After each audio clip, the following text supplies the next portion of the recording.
திருச்சிற்றம்பலம்.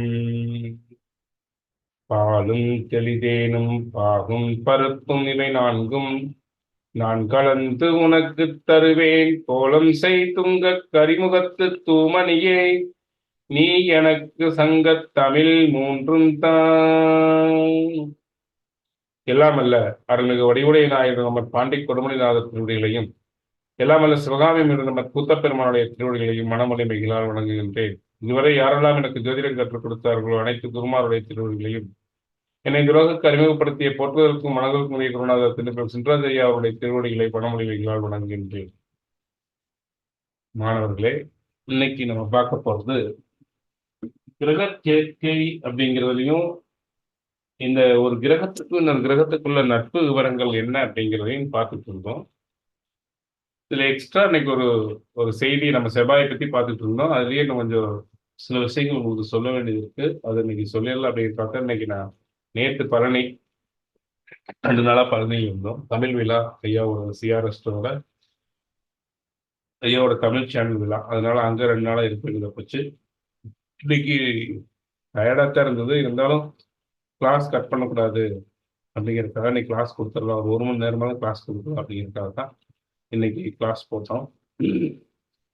இதுல பெரும்பகுதி நேற்று ஒரு சந்தேகம் ஒன்று, ஒரு ஜோதிடத்தை பத்தி, ஏன்னா ஜோசிய சந்தேகம் அதை பத்தி பேசுவோம், ஜோசியத்தை பத்தி தானே பேசுவோம்.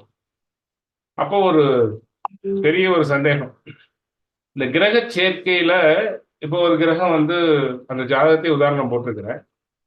ஒரு ஒரு கிரகம் வந்து சிம்ம லக்னத்துக்கு சுக்கிரன் இருக்கார் அப்படின்னா, சுக்கிரன் வந்து சிம்ம லக்னத்திற்கு அவரே வந்து மாரகா மாரகாதிபதிங்கிற தன்மையை பெறதுனால அவர் வந்து நன்மை செய்ய மாட்டாரு அப்படின்ட்டு ஒரு வாக்குவாதம். சுக்கிரன் இருக்கும் இடத்தை பொறுத்து தான், எந்த ஒரு கிரகத்தையும் இருக்கும் இடத்தை பொறுத்தும் சேரும் கிரகத்தை பொறுத்து தான் நம்ம நன்மை தீமை செய்வாரா செய்ய மாட்டாரா அப்படிங்கிறத முடிவு பண்ண முடியுமா ஒழிஞ்சு, ஒரு கிரகத்தை பார்த்த உடனே இந்த கிரகம் இந்த லக்னத்திற்கு மாரகாதிபதி ஒரு தீமை தான் செய்வார், இவர் இந்த லக்னத்திற்கு நல்லவர் யோகத்தை செய்து விடுவார் என்று நம்ம முடிவு பண்ணக்கூடாது. அதுதான் நம்ம பலன் எடுக்கிறதுல நமக்கு பலன் மாறி போயிடும்.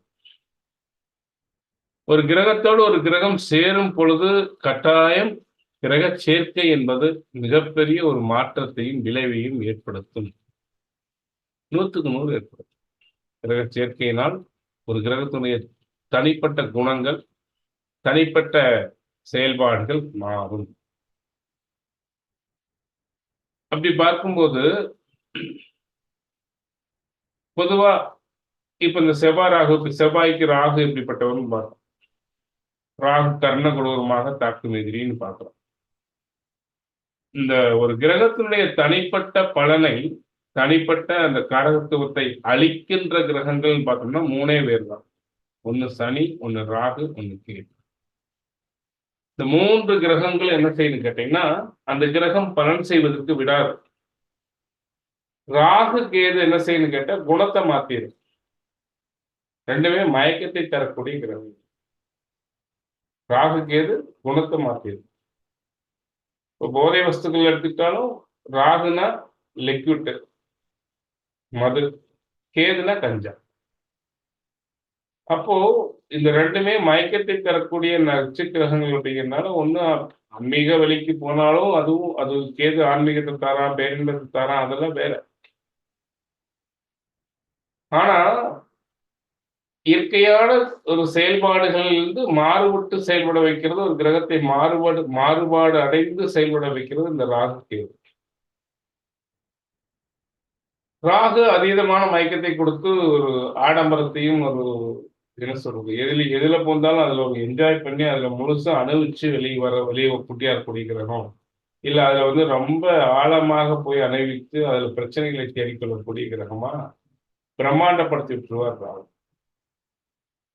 இந்த ராகு கேது 2 பேருமே ஒரு கிரகத்தினுடைய செயல்பாட்டை, சுய செயல்பாட்டை மாற்றி அமைக்கக்கூடிய தன்மை இந்த ராகு கேது 2 பேருக்கும் உண்டு.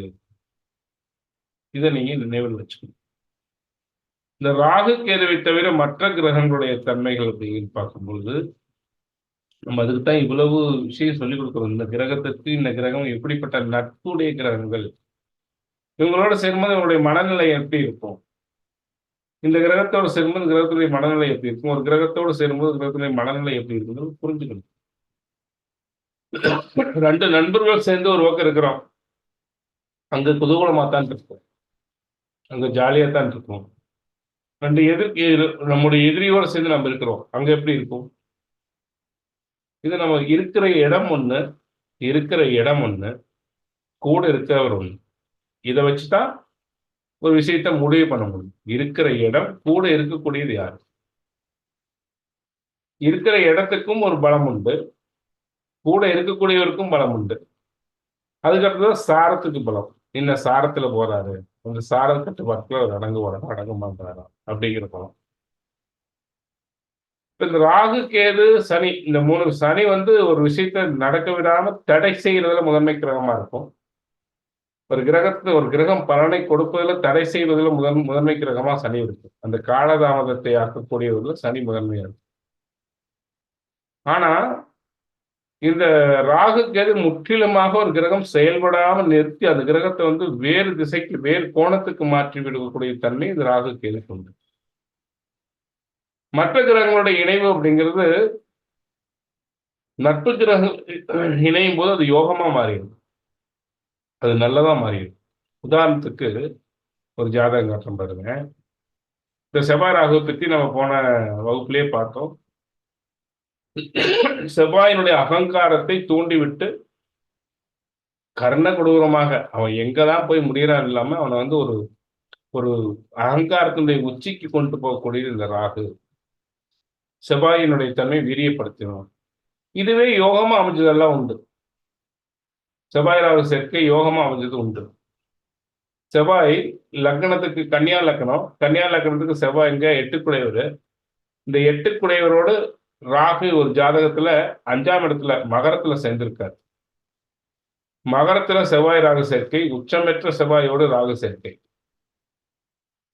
உச்சமற்ற செவ்வாயோட ராகு சேர்க்கை, இந்த ராகுனுடைய சேர்க்கை என்னன்னு நான் முதலே சொல்லி இந்த ராகுக்கு சொல்லும்போது சொன்னேன்.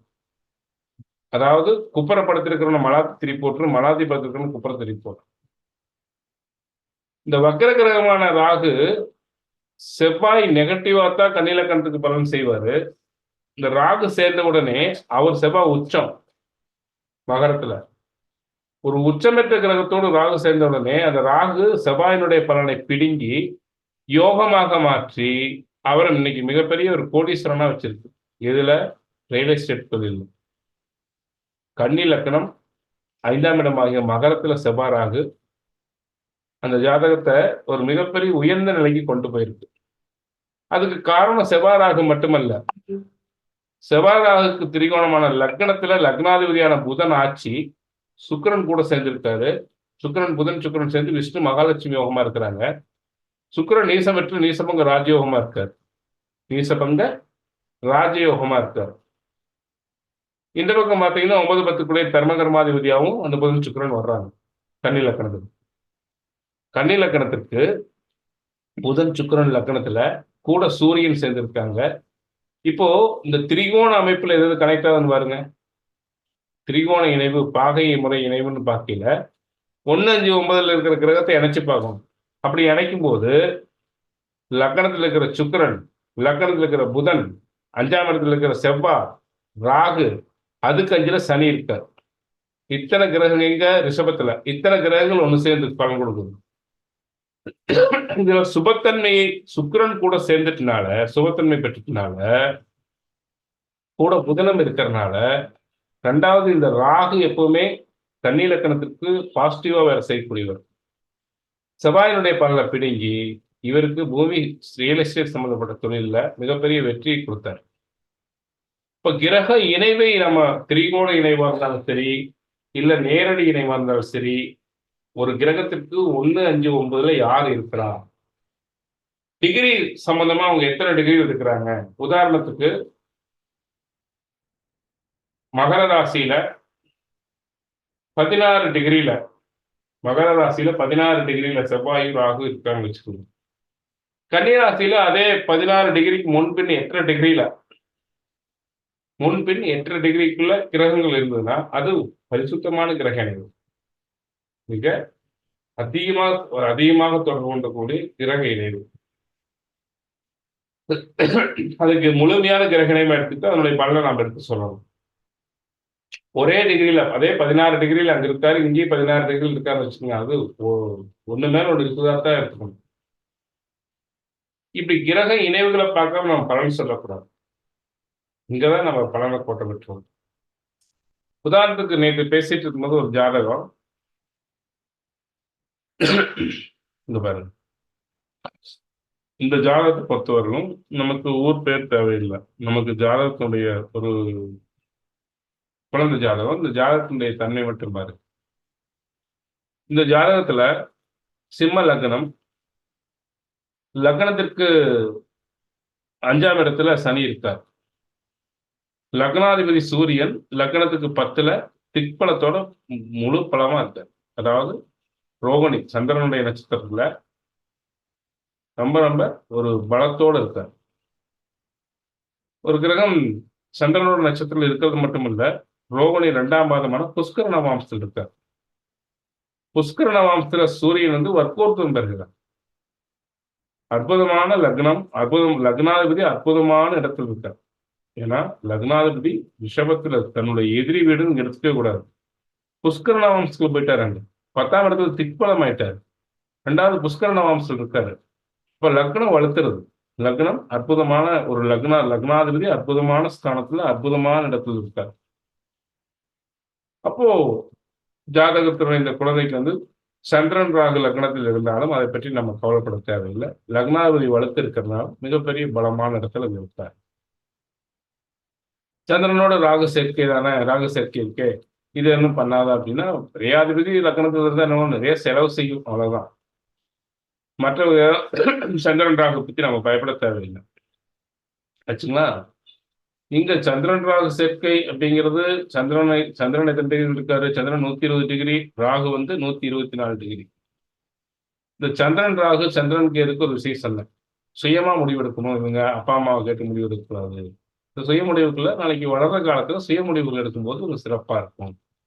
அதை கடைபிடிச்சுக்கிறது சிறப்பு. அதுக்கடுத்த ஒரு சூழ்நிலை பார்த்தீங்கன்னா, இப்போ இந்த குழந்தைக்கு சுக்கிர திசை ஆரம்பம். இங்கதான் சுக்கிர திசை யோகத்தை செய்யுமா, தீமையை செஞ்சிருமா அப்படிங்கல. இந்த சுக்கிர திசை லக்னத்திற்கு மாரகாதிபதி, லக்னத்துக்கு கெட்டவன். ஏன்னா ஸ்திர லக்னத்திற்கு 3 குடையவன் இல்ல. இப்போ 3 குடையவன் கெட்டவன் தானே, அவன் எப்படி நல்லதை செய்வான் அப்படின்னு ஒரு குழப்பங்கள் எல்லாம் சொன்னாங்க. அப்படி குழம்பக்கூடாது. ஸ்திர லக்னம், இந்த ஸ்திர லக்னத்திற்கு 3 குடையவன் அவன் தான், 10 குடையவன் அவன் தான், 10ஆம் இடமான கர்மா கொடுக்குன்னு அவன் தான். இந்த சுக்கிரன் எங்க இருக்கிறான்? 9ஆம் இடமாக்கி பாகிஸ்தானத்தில் இருக்கிறான். பாகிஸ்தானத்துல சுக்கிரன் இருக்கிறான். சுக்கிரன் பாகிஸ்தானுக்கு அவன் வீடு கொடுத்தது யாரு? சூரியனுக்கு ரொம்ப வேண்டப்பட்ட பாதுகாப்பான நண்பர். சூரியனை பாதுகாப்பு படுத்தக்கூடிய நண்பர். சூரியனை பாதுகாக்கக்கூடிய நண்பர். இங்கதான் நான் அந்த உறவு முறையை உங்களுக்கு சொல்லிக் கொடுத்தேன். பாதுகாக்கக்கூடிய நண்பர் வீட்டுல போய் சுக்கிரன் இருந்தாருன்னா என்ன பண்ணும்? சுக்கிரன் எப்படி செயல்படுறதுக்கு செவ்வாய் விடுவாரு. செவ்வாய் வேற பரிவர்த்தனையில ஆட்சி பெறாரு. புதன் செவ்வாய் பரிவர்த்தனையில ஆட்சி பலத்தை பெற்றாரு. இப்போ ஒரு நாட்டினுடைய முதலமைச்சர், இந்த முதலமைச்சருக்கு தீங்கு செய்யக்கூடிய ஒருத்தரை அவருடைய பாதுகாப்பு, அவருடைய மெய்காப்பாளர், முதலமைச்சருடைய மெய்காப்பாளர் கூட்டு போய் அரெஸ்ட் பண்ணி அவர் வீட்டுல வச்சுட்டார். எங்க போய் அவர் வந்து தீமை செய்ய முடியும்? செவ்வாய் வந்து மெய்காப்பாளன் சூரியனுக்கு.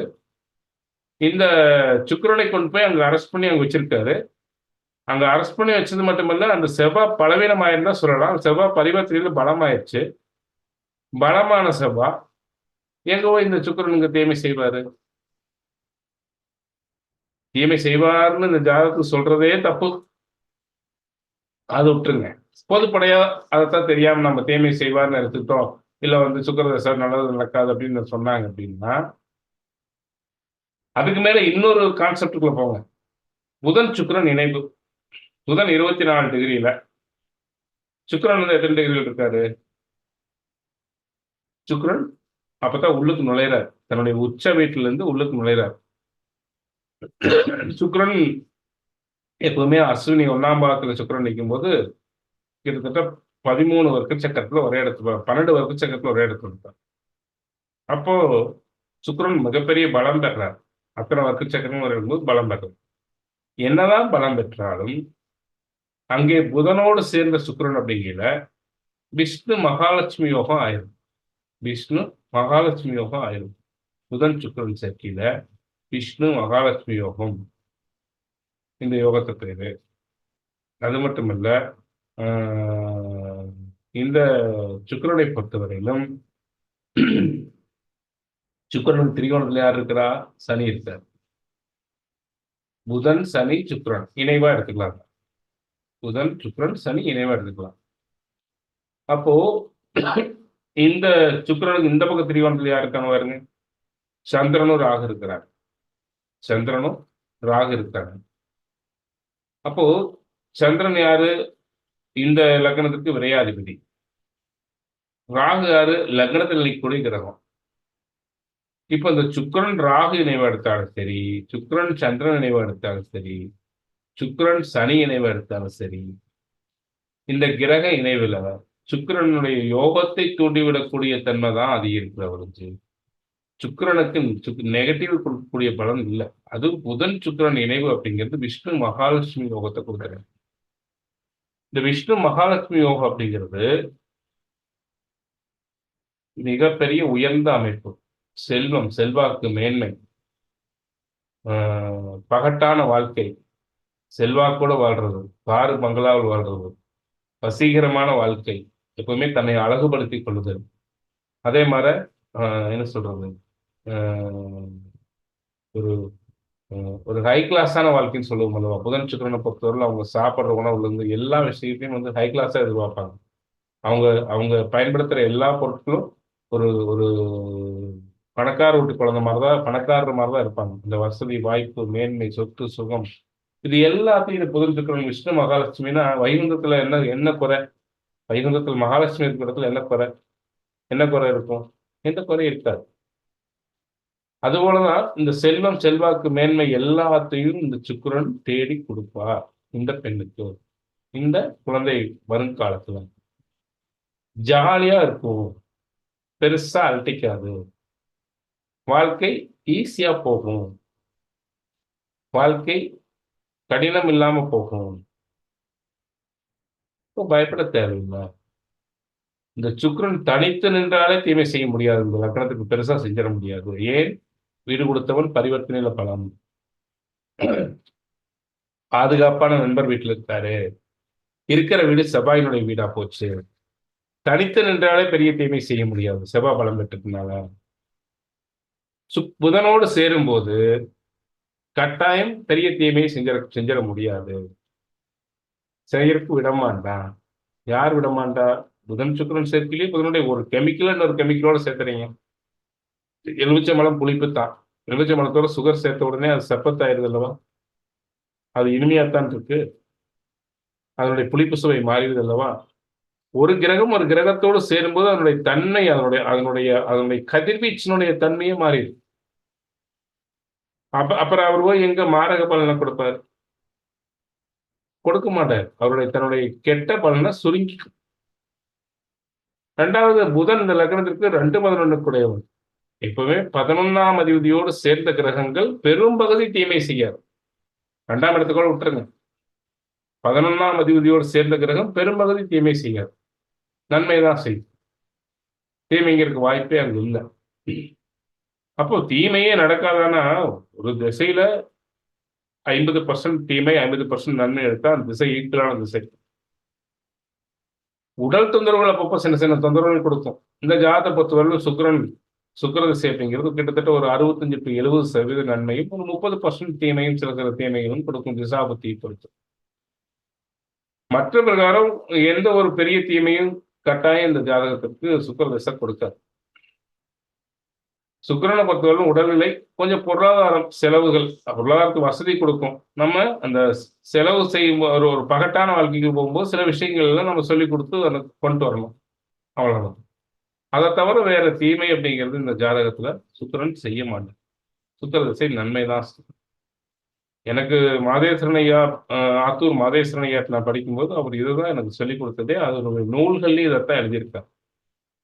அவருடைய நூல்கள்லையும் இதைத்தான் வற்புறுத்தி எழுதியிருக்கார். லக்னம், லக்னாதிபதி லக்ன புள்ளி நின்றதே சுக்கிரனுடைய சார்பு தான். லக்ன புள்ளி நின்றதே சுக்கிரனுடைய சார்பு தான். ரெண்டாவது லக்ன புள்ளி வர்க்கோர்த்தம் பெற்றிருக்குது பாருங்க. லக்ன புள்ளி வர்க்கோர்த்தம் இருக்கு.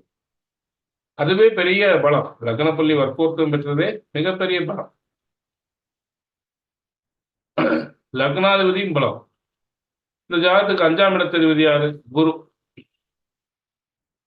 5ல சனி இருக்கிறா, அதை விட்டுருங்க. சனி 5ல் இருப்பது அது வேற. ஆனா 5 குறிக்கக்கூடிய கிரகம் குரு 2ஆம் இடத்துல தான் நிற்கிறார். 5ஆம் அதிபதி தனஸ்தானத்தில் நிற்கிறார். 2வது காலபுருஷனுக்கு 9ஆம் அதிபதி 2ஆம் இடத்துல நிற்கிறார். காலபுருஷனுக்கு 9ஆம் அதிபதி 2ஆம் இடத்துல இருக்கார். அதே மாதிரி காலபுருஷனுக்கு 9ஆம் இடமே 5ஆம் இடமா இருக்கு. காலபுருஷனுக்கு 5ஆம் இடமே லக்னமா இருக்கு. காலபுருஷனுக்கு லக்னமே 10ஆம் இடமா இருக்கு. இதுவே மிகப்பெரிய ஒரு சிறப்பு. இதுவே மிகப்பெரிய ஒரு சிறப்பு சிம்ம லக்கணத்தை பொறுத்தவரை. அதனாலதான் அவங்க ஆட்சி, அதிகாரம், மேன்மை துறையில் நிற்கிறாங்க. இப்ப இவங்களுக்கு காலபுருஷனுக்கு 5ஆம் இடமே லக்னமா இருக்கிறது சிறப்பு. அடுத்தது காலபுருஷனுக்கு காலபுருஷனுக்கு 9ஆம் இடமே இவங்களுக்கு 5ஆம் இடமா இருக்கிறது சிறப்பு.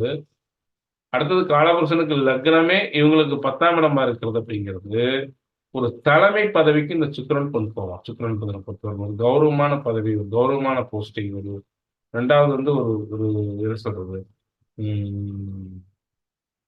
மதிப்புக்குரிய ஒரு ஒரு துறை அப்படின்ட்டு படிக்க வச்சு கொண்டு போறது. ஒரு ஒரு வாழ்க்கையில வந்து என்ன சொல்றது, ரொம்ப கடின எஃபெக்ட் போட்டு பண்ணணுங்கிறதுல எப்பவுமே புதன் சுக்கிரனை பொறுத்தவரை கடின எஃபெக்ட் கிடையாது. புதன் சுக்கிரனை பொறுத்தவரை ஈஸியா அப்படியே அழகா செய்ய வேண்டிய விஷயங்கள்லாம் செஞ்சு கொடுத்துருவாரு.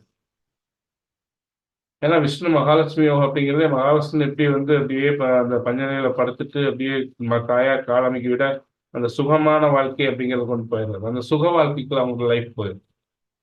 ஆனாலும் ஒரு ஒரு பெரிய பொறுப்புல போயிருப்பாங்க. லக்னாவதி 10ல் போய் நிற்கிறார் அல்லவா? லக்னாவதி 10ல் நிற்கிறார் அல்லவா? அந்த லக்னாவதி 10ல் நிற்கிறது மிகப்பெரிய பலம். காலபுருஷனுக்கு லக்னமே 9ஆம் இடமா இருக்கு. சாரி, 10ஆம் இடம் சொல்லிட்டேன். காலபுருஷனுக்கு லக்னமே 9ஆம் இடமா இருக்கு. அதுவே மிக சிறப்பு. இந்த ஜாதகத்துக்கு சிறப்பு என்ன, சிம்ம லக்னத்தை பொறுத்தவரை சிறப்பு என்னன்னா, காலபுருஷனுக்கு 5ஆம் இடம் லக்னமா வரும். காலபுருஷனுக்கு 9ஆம் இடம் 5ஆம் இடமா வரும். காலபுருஷனுக்கு லக்னம் 9ஆம் இடமா வரும். அதனாலதான் சிம்ம லக்னத்தில் பிறந்தவங்களுக்கு இது மிகப்பெரிய சிறப்பு. அந்த திரிகோணம் அப்படிங்கிறது எந்த ஒரு முக்கிய பாவங்களும் என்ன சொல்றது, 6, 8, 12 போய் லிங்க் ஆகும். ஏன்னா அதனுடைய திரிகோண பாவங்கள் தானே. அதுவே சிறப்பு. அப்ப இந்த லக்னத்தை போய் நம்ம எப்படி தப்பு சொல்ல முடியும்? இந்த சுக்கிர திசை கெடுதல் செய்யும் எந்த விதத்திலையும் எடுத்துக்க முடியாது. சுக்கிர திசை நன்மை தான் செய்யும். புதனோடு சேர்ந்த சுக்கிரன் விஷ்ணு மகாலட்சுமி யோகத்தை அள்ளி கொடுப்பாரு. நல்ல ஒரு யோகத்தை தான் கொடுப்பாரு. பொருளாதாரம், சொத்து, தாய் வீட்டு சொத்து, மேன்மை, வசதி வாய்ப்பு அனைத்தையும் அள்ளி கொடுப்பாரு. சுக்கிர திசை கெடுதல் செய்யும். இப்படித்தான் ஒரு கிரகத்தை வந்து நம்ம நிர்ணயம் பண்ணணும். தீமையே முழுத்திருக்காதானா கொஞ்சம் ஜாலியா விளையாட்டுத்தனமா இருக்கும். அதெல்லாம் நம்ம கொஞ்சம் மிரட்டி கொஞ்சம் படிப்புல கொண்டு போகணும். அவ்வளவுதான். ஆனா ஆனா தீமைதான் முழுசு நடக்குமானா இல்ல. அதனுடைய சுக்கிரனுடைய குணம் என்ன? விளையாட்டு குணம். அந்த விளையாட்டு குணம் இருக்கும். அவ்வளவுதான். மற்ற வேற எதுலையுமே ஒரு ஒரு ஒரு நல்ல உயர்நிலைக்கு தான் வருவாங்க. அடுத்து வரக்கூடிய யாரு திசை? சூரிய திசை, லக்னாவதி திசை. லக்னாவதி எங்க இருக்காரு? 10ல திக்பலத்தோட புஷ்கர நவாம்சம் இருக்காரு. இப்போ புஷ்கர நவாம்சம் இருக்கக்கூடிய திசை இப்போ ஒரு 30 வருஷத்து வரலும் சுக்கிர திசை நடக்குதுன்னு வச்சுக்கோங்க. 30க்கு மேல 36 வயசு வரலும் சூரிய திசை நடக்கும். சூரிய திசை என்ன செய்யும்? மேன்மை தான் செய்யும். சூரிய திசையில் தான் அவங்க ஒரு நல்ல ஒரு ஒரு போஸ்டிங் போக போறாங்க. சூரியன் லக்னாவதி 10ல புஷ்கர நவாம்சம் இருக்காரு. சூரியன் நன்மைத்தானே செய்யணும். இவங்க படிச்சு ஒரு நல்ல நிலைக்கு நல்ல டேலண்ட் இருந்தா தானே சூரிய திசையில் நன்மை நடக்கும். அடுத்து வரக்கூடிய சந்திர திசை. சந்திர திசை வேணா கொஞ்சம் நிறைய செலவினங்கள் இதெல்லாம் கொடுக்கும். பொருளாதாரத்துக்கு கொஞ்சம் செலவினங்கள்லாம் அதிகம் கொடுக்கும். மற்றவர்கள் பெரிய தீமை எதுவும் செய்யாது. சந்திரன் ராகுவோடு சேர்ந்திருக்காருன்னு சொல்லாம வந்து சந்திரன் கேதோடு சேர்ந்திருந்தாருன்னா பெரிய மாறுதல் உண்டு. ராகுவோடு சேர்ந்த சந்திரனை பத்தி நீங்க பயப்பட வேண்டாம். கேது சாரத்தில் இருக்காரு. சந்திர திசை வேணா ஒரு 10 வருஷம் ஒரு சின்ன சின்ன போராட்டங்கள் வரும். அதுக்கப்புறம் செவ்வாய் திசை ஃபர்ஸ்ட் கிளாஸா இருக்கும். 11ல செவ்வாய். லக்னத்திற்கு பாக்கியாதிபதினு சொல்லக்கூடிய செவ்வாய் 11 லாபஸ்தானத்துல வந்து இருக்காரு. நீங்க பாருங்க, நான் முதலே சித்தாந்த ஜோதிடத்துக்கு சொல்லி கொடுத்தேன். 5, 9 இந்த 9ஆம் இடத்துக்கு நேர் 7ஆம் இடம் அப்படிங்கிறது எது? 9ஆம் இடத்துக்கு நேர் 7ஆம் இடம் 3ஆம் இடம். இந்த 9ஆம் இடம் காலம், நீதி, கலை, வித்தை, அராகம் சொல்லக்கூடிய 5 இறை தத்துவங்கள் செயல்படக்கூடிய இடம். அந்த இறை தத்துவங்களை செயல்படுத்தக்கூடிய அதிகாரின்னு சொல்லக்கூடிய செவ்வாயே இவங்களுக்கு 11ஆம் இடத்துல போய் இருக்கிறான். இது எவ்வளவு பெரிய மேன்மை யோசிச்சு பாருங்க. 9ஆம் இடத்துக்கு அது ஏன்னா பூர்வ புண்ணியம் செயல்படக்கூடிய இடம் 9ஆம் இடம், சாரி 11ஆம் இடம். 5ஆம் இடத்திற்கு நேர் 7ஆம் இடம், இது குழம்பிக்காதீங்க. 5ஆம் இடத்திற்கு நேர் 7ஆம் இடம் 11ஆம் இடம். அதே மாதிரி 9ஆம் இடத்திற்கு நேர் 7ஆம் இடம் 3ஆம் இடம். அதனாலதான் 3, 11 ரெண்டுமே ஒண்ணு புண்ணியத்தாலும் ஒண்ணு இறையாற்றலாலும் இயங்கக்கூடிய பகுதி அப்படின்னு இடம் சொல்லிக்கிறோம். இந்த ஜாதகத்தை பொறுத்தவரைக்கும் 9ஆம் இடத்திற்கு நேர் 7ஆம் இடம் சொல்லக்கூடிய இடமாகிய 3ஆம் இடம் அப்படின்னு பாத்தீங்கன்னா அங்க கிரகங்கள் இது இல்லை, சிறப்பு. அந்த 3ஆம் அதிபதி சுக்கிரன் 9லே போய் கொண்டுட்டான். அது இறை தத்துவம் செயல்படக்கூடிய இடத்துலயே போய் கொண்டுட்டான். அந்த சுக்கிரன் நன்மையைத்தான் செஞ்சாகணும். தன் வீட்டை பார்க்கிறான், 3ஆம் இடத்தை பலப்படுத்தி நன்மையைத்தான் செஞ்சாகணும். புதனோட சேர்ந்த சுக்கிரன். அதுக்கு அடுத்தது 9ஆம் இடத்தின் அதிபதி அப்படின்னு சொல்லக்கூடிய கிரகம் எதுன்னு கேட்டா செவ்வாய். இவரு இதான் காலம், நீதி, கலை, வித்தை, அராகம் சொல்லக்கூடிய 5 தத்துவங்களை செயல்படுத்தக்கூடிய அதிகாரி. இவர் என்ன பண்ணியிருக்காரு? 11ஆம் இடத்துல போய் ஸ்ட்ராங்கா வந்திருக்காரு. 11ஆம் இடம் 5 பூர்வ புண்ணியத்தால் அவர் ஒரு ஆத்மாவினுடைய ஆசைகள் நிறைவேறும் இடம். அந்த ஆசைகள் நிறைவேறும் இடத்துல போய் கொண்டிருக்காரு. சிறப்பு தானே சார்? சனி பார்க்கிறாரு, சனி செவ்வாய் பார்க்குது, சனி செவ்வாய் தொடர்பு இருக்கு. அது திருமண வாழ்க்கைக்கு அப்புறம் சில விஷயங்கள் வந்து அந்த சில ஆசைகள் தடை கொடுக்கும். இந்த சனி வந்து தடையை கொடுப்பாரு, சில சங்கடங்களை ஏற்படுத்துவாரு. அப்படின்னாலும் அந்த சனி பாருங்க தனுசு ராசியில கேதுனுடைய ஸ்தானத்துல வந்திருக்காரு, 5ஆம் இடத்துல வந்து கொண்டிருக்காரு. 7க்குடையவர் 5க்கு வரையில அப்படி ஒன்றும் பெரிய தடைகள்லாம் கொடுத்துட முடியாது, பெரிய கஷ்டங்கள்லாம் கொடுத்துட முடியாது, பெரிய சிரமங்கள் எல்லாம் கொடுத்துட முடியாது. இதே 6ஆம் இடத்துல இருந்தாருன்னா வாழ்க்கை துணை எதிரியா செயல்படுவாங்க. இங்க எல்லாம் அப்படி செயல்பட முடியாது. மனசுக்கு பிடிச்ச தன்மை தான் சனி கொடுப்பார். சனி செவ்வாயில சில போராட்டங்கள் இருக்கும், அது அப்புறம் பார்த்துக்கலாம், இப்ப நமக்கு தேவையில்லை. சுக்கிர திசை நன்மை தீமை செய்யுமா அப்படின்னா நன்மை மட்டும்தான் செய்யும். அந்த குழந்தைக்கு எதிர்கால திசை பூரா நன்மையான திசை தான். செவ்வாய் திசை நன்மை செய்யக்கூடிய திசை தான். செவ்வாய் திசைக்கு அடுத்து வரக்கூடிய ராகு திசை எடுத்துங்க. லக்னத்தில் இருக்கு ராகு, சிம்ம லக்னத்துக்கு. இந்த ராகு யாருடைய சாரத்தில் இருக்குங்க? மகத்தினுடைய சாரத்தில் இருக்கு. கேது எடுத்துக்குங்க. கேது வந்து கும்பம் அவிட்டத்துல செவ்வாயினுடைய சாரத்தில் இருக்கு. அப்போ இந்த ராகு வந்து மக நட்சத்திரம் கேதுனுடைய சாரத்தில் இருக்கிறதுனால தீமை செய்யுமானா அது பிற்பாடு பார்க்கும். ராகு தீமை செய்வதற்கு அதிக வாய்ப்பு இல்லை. ஏன் வாய்ப்பு இல்லைன்னா வீடு கொடுத்தவன் பிற்பலத்தோடு 10ஆம் இடத்துல புஷ்கர நவாம்சத்தில் இருக்கிறான். என்னைக்குமே ஒரு ஜாதகருக்கு வீடு கொடுத்த கிரகம், ராகு கேதுக்கு வீடு கொடுத்த கிரகம் பலம் பெற்றுச்சு, ராகு கேதுக்கு வீடு கொடுத்த கிரகம் பலம் பெற்றுச்சு அப்படின்னா அந்த ராகு கேது தீமையை செய்ய முடியாது. சேர்ந்த கிரகம் பலம் பெற்றாலும் தீமையை செய்ய முடியாது. இப்ப ராகு திசைக்கு பெரிய ஹிஸ்டரி கொடுக்கணும்னா சொல்றது இல்லை. எதிர்காலம் சுகமாத்தான் இருக்கு இந்த ஜாதகத்துக்கு.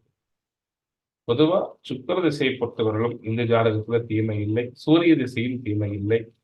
அதுக்கடுத்து வரக்கூடிய சந்திர திசை மத்தியமம் என்றால் செவ்வாய் திசை சூப்பரா இருக்கும். ராகு திசையும் பெரிய தீமையை செஞ்சிட முடியும். அந்த காலகட்டங்களில் அவங்க வாழ்க்கை கடந்து போயிடுது. அதுக்கப்புறம் அவங்க குழந்தைகள்லாம் வந்துடும். அப்போ இப்படித்தான் நம்ம பலன் எடுக்கணும். இந்த ஜாதகத்தை நான் ஏன் இன்னைக்கு போட்டேன் அப்படின்னா, சுக்கிரன் ஒரு கிரகம் ஒரு லக்னத்திற்கு பாவியாக இருந்தாலும் அந்த கிரகம் தனித்து நிற்கும் போது அவனுடைய செயல்பாடு வேறு. அதே கிரகம் ஒரு வீட்டுல நிக்கிறானா, வீடு கொடுத்தவன் லக்னத்திற்கு நண்பராக இருந்து விட்டால் அந்த கிரகத்தினுடைய தன்மைகள் வேற மாதிரிதான் செயல்படும்.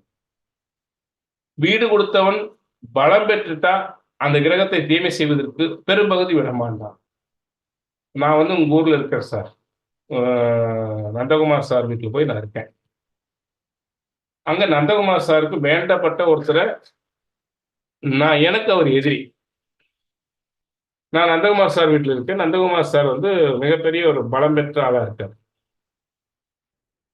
அவர் என்ன பாரு, நீ ஏன் என் வீட்டுல வந்திருக்க, நான் உனக்கு இடம் கொடுத்து வச்சிருக்கேன், அவன் என் நண்பன், அவனை நீ தொட்டேன்னா நான் விட மாட்டேன். சொல்லுவாரா சொல்ல மாட்டாரா? எப்படி உங்க நண்பரை போய் நான் தொடுறதுக்கு நீங்க விடுவீங்க சார்? நீங்க பலவீனமா இருந்தா விட்டுருவீங்க. நீங்க பலம், எப்படி சார் விடுவீங்க? நீங்க பலவீனமா இருந்தா என்ன செய்ய முடியாது. நீங்க பலம். சரி, சுக்கிரனுக்கும் செவ்வாய்க்கும் உள்ள உள்ள உறவு என்ன? காதல் தரும் நண்பர் அல்லவா? நாம படிச்சோம் அல்லவா? சுக்கிரனுக்கும் செவ்வாய்க்கும் உள்ள உறவு என்ன? காமம் காதல் தரும் நண்பர் அப்படின்னு படிச்சோம் அல்லவா? இப்ப காதல் தரும் நண்பர் சொன்னா சுக்கிரன் கேட்பாரா கேட்க மாட்டாரா? செவ்வாய் சொல்லும்போது கேட்பார் இல்ல? ஏன்னா செவ்வாய்க்கு அந்த இடத்துல ஒரு பொறுப்பு வந்துருது. பாதுகாக்கக்கூடிய நண்பர் சூரியன். சூரியனை பாதுகாக்க வேண்டிய ஆள்.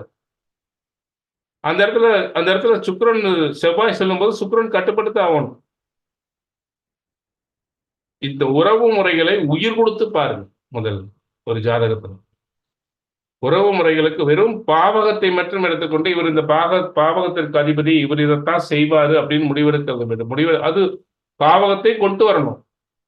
ஆனா பாவகத்தை கொண்டு வரும்போது உறவுகளையும் பாருங்க, கிரகங்கள் உறவுகளையும் பாருங்க. ஒரு சாதாரண கிரகங்களுக்கு உயிர் கொடுத்து நம்ம மனித வாழ்க்கையில உறவுகள் எப்படி இருக்குன்னு பாருங்க. இந்த உறவுகளை சேர்த்து பாருங்க. இப்ப எத்தனை பர்சன்ட் தீமை, எத்தனை பர்சன்ட் நன்மை செய்யுங்கிறது நீங்களா யூகிக்க முடியும். காதலன் சொன்னா காதலியான சுக்கிரன் அங்க கேட்டுக்குவார்ல, நீ தீமை செய்யக்கூடாது, நீ நான் பாதுகாக்கக்கூடிய என்னுடைய அரசர் அவர் சூரியன் அப்படிங்கிறது, நீ அங்க தீமை செய்யக்கூடாது அப்படின்னு சொன்னா அங்க சுக்கிரன் கேட்டுத்தான் ஆகும். ஏன்னா அங்க செவ்வாய் பலத்தோட இருக்காரு, பரிவர்த்தனை பெற்ற ஆட்சி பலத்தோட. இதையெல்லாம் நம்ம யோசிச்சுதான் முடிவு பண்ணுவோம். இதைத்தான் ஆதித்ய குருஜி சொல்லுவார், சுபத்துவம் சூட்சமம். இதை ஒரு கிரகத்துக்குள்ள நட்பை பாருங்க, அவன் எப்படி மனநிலையில் இருப்பான்னு பாருங்க. அங்க எப்படி மனநிலையில் சுக்கிரன் இருப்பாருன்னு யோசிச்சு பாருங்க. கேதுனுடைய சாரம் அதை விட்டுருங்க, சார கட்டுப்பாட்டுக்குள்ள இந்த கிரகம் அடங்காது. ஆனா அது ஒரு ஒரு தனக்கு பிடிச்ச புதனோட சேர்ந்து இருக்காரு அல்லவா, இன்னொரு வகையில தன்னுடைய நண்பர் வீட்டுல வேற இருக்காரு அல்லவா, தன்னுடைய காதல் காமசுகம் தரும் நண்பரான செவ்வாயினுடைய வீட்டில் இருக்காரு அல்லவா. அப்ப அவர் அங்க ஒரு ஜாலியான மூடில் தான் அங்க இருப்பார். கடுப்பாய் இருக்க மாட்டாரு. கடுப்போடு அங்க இருக்கக்கூடிய சுக்கிரன் கிடையாது. கோபமாய் கடுப்போடு இருக்கும்போது போனா பட்டுன்னு ஒரு அறை விட்டுருவோம். அங்க ஜாலி மூடுல அப்படியே என்ன சொல்றது, ஒரு டான்ஸ் ஆடிட்டு இருக்கக்கூடிய சுக்கிரன். அப்ப அந்த சுக்கிரன் போய் எப்படி அங்க கெடுதல் செய்வது? அங்க செவ்வாய் செல்லும் போது கேட்பார்ல. செவ்வாய்க்கு சூரியன் எப்படிப்பட்ட உறவு? செவ்வாய்க்கு சூரியன் பாதுகாக்கக்கூடிய நண்பரா இருக்காருல்ல. சரி, லக்னாதிபதி மதிக்கத்தக்க நபரா இல்லையா?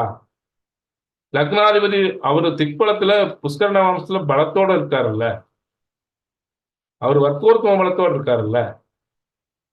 ஒரு மதிப்புக்குரிய நபர் அப்படின்னாலே அந்த லக்னம் மதிப்புக்குரிய நபர்னா அங்க செவ்வாய் என்ன வருது, மதிப்புக்குரிய ராஜாவை காப்பாத்துவார்ல. எந்த விதத்திலும் தீமைக்கு வாய்ப்பு இல்லை. எங்க தொட்டாலும் தீமைக்கு வாய்ப்பு. நீங்க எப்படி சுத்தி வந்தாலும் வாய்ப்பு. புரிஞ்சுதா சார்? பாலசுப்ரமணியம் சார்.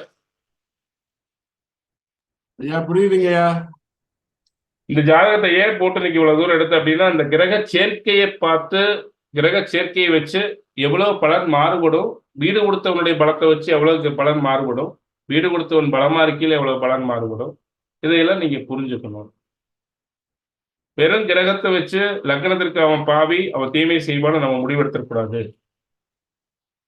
லக்னத்துக்கு பாவியா ஒரு கிரகம் இருந்தாலும் இன்னொரு கிரகத்தோடு சேரும் போது அதனுடைய தன்மை மாறிடும். ஒரு கெமிக்கல் இன்னொரு கெமிக்கலோடு சேர்த்தும் போது அது புது ஒரு கெமிக்கலா மாறும். அதனுடைய தன்மை, அதனுடைய குணாதிசயங்களே வேற. ஒரு நிறத்தை இன்னொரு நிறத்தோடு கலக்கும்போது ஒரு புதிய நிறம் வரும். தன் பழைய நிறத்தினுடைய தன்மை அதுக்குள்ள அடங்கி இருந்தாலும் அது பிரதிபலிக்கிற தன்மை இன்னொரு நிறமாத்தான் பிரதிபலிக்கும்.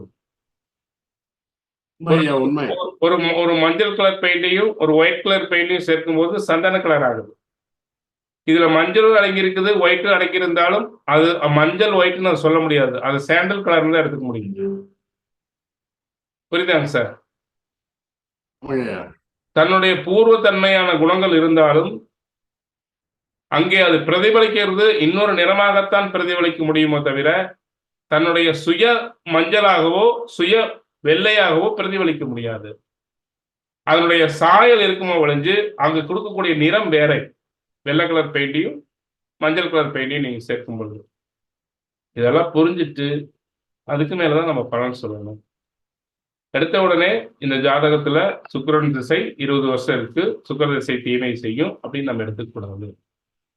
சில தீமைகள் இருக்கும் அப்படின்னாலும் சில குண மாறுபாடுகள், அதாவது சுக்கிரனுக்குரிய ஒரு ஒரு தோரணை, சுக்கிரனுக்குரிய ஒரு ஒரு வசதி வாய்ப்பு, சுக்கிரனுக்குரிய ஒரு வேகம், சுக்கிரனுக்குரிய ஒரு சுக வாழ்க்கை இது கொடுக்கும். அதை நம்ம கட்டுப்படுத்தி கொண்டாந்தா போதும். இதை புரிஞ்சுக்குங்க. அடுத்த செக்ஷன் வந்து இன்னொரு 10 நிமிஷத்துல மீண்டும் இதே லிங்க்ல வந்துருங்க. இப்ப நம்ம பார்த்தது ஒரு அற்புதமான பதிவு. ஒரு கிரகம் இன்னொரு கிரகத்தோடு சேரும்போது அதனுடைய தன்மை எப்படி மாறுபடுகிறது உங்களுக்கு எல்லாம் புரிஞ்சிருக்குன்னு நினைக்கிறேன். இதை கட்டாயம் யோசிச்சு பார்த்து பலனெடுங்க. இது ஒரு மிகப்பெரிய ஒரு மாற்றத்தை பலனெடுக்கிறதுல உங்களுக்கு கொடுக்கும் நம்புறேன். மீண்டும் நம்ம அடுத்த பதிவில் இன்னொரு 10 நிமிஷத்துல வாங்க பார்ப்போம். 10 நிமிஷம் மீண்டும் இணைவோம். இன்னைக்கு லிங்க் வந்து என்னோட லிங்க் தான் கொடுத்துருக்கேன். 10 நிமிஷம் இருந்து வாங்க.